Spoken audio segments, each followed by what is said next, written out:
உழைக்கும் கைகளே, உருவாக்கும் கைகளே.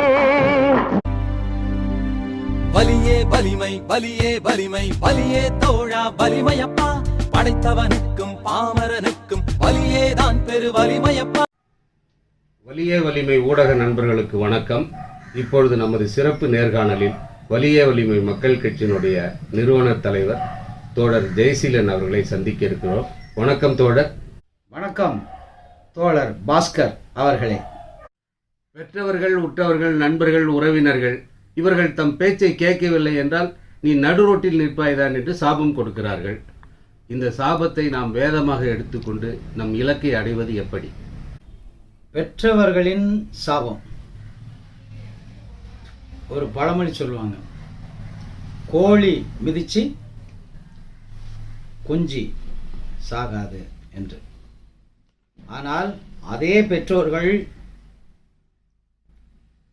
மிகவும் கஷ்டப்பட்டு நம்மளை வளர்த்து படிக்க வைத்து நல்ல நிலையில் நமது வாழ்வாதாரத்தை, வாழ்க்கையை உயர்த்தி அந்த வாழ்க்கையை நமக்கு கொடுத்த பின்பு அந்த பெற்றவர்களை நாம் நடு வீதியில் விட்டோம் என்றால் அவர்கள் வயிறு எறிந்து சொல்லும் அந்த வார்த்தைகள் நிச்சயமாக பலிக்கும். ஆனால் இதெல்லாம் சும்மா ஒரு விளையாட்டுத்தனமா நம்ம அந்த குழந்தைங்க விளையாடுற மாதிரி பெற்றவர்கள் நீ இப்படியெல்லாம் செஞ்சால் உருப்பிட மாட்ட, நீ இப்படியெல்லாம் செஞ்சால் முன்னேற மாட்ட, நீ இப்படியெல்லாம் செஞ்சீங்கன்னா ஃபெயில் ஆகிடுவ, பாஸ் ஆக மாட்டேன் என்று அவர்கள் சொல்லும் இது போன்ற அந்த சொற்கள் நிச்சயமாக நம்மை ஒருபோதும் வீழ்த்தாது. நிச்சயமாக உற்றார் உறவினர் இவர்கள் சொல்லுவதில் வன்மம் இருக்கும், சரியா? பெற்றோர்கள் சொல்லுவதில் நிச்சயமாக வன்மம் இருக்க வாய்ப்பில்லை.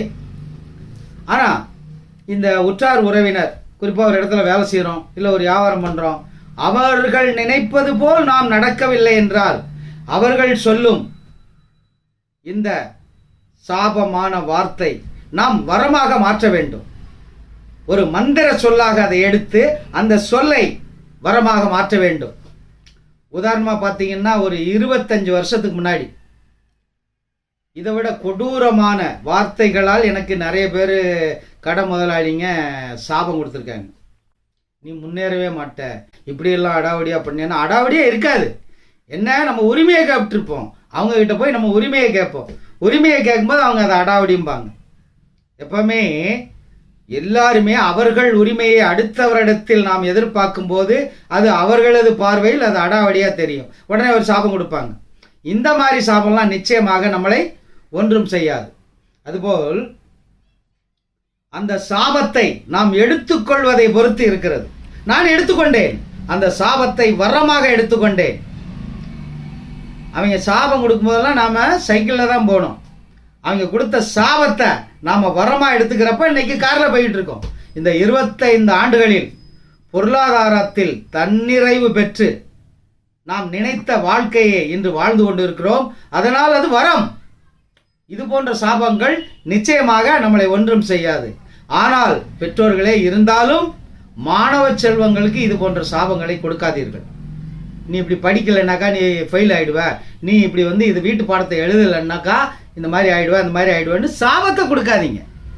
குழந்தைங்களுக்கு பெற்றோர்கள் வரத்தை கொடுங்க, வரம் கொடுங்க.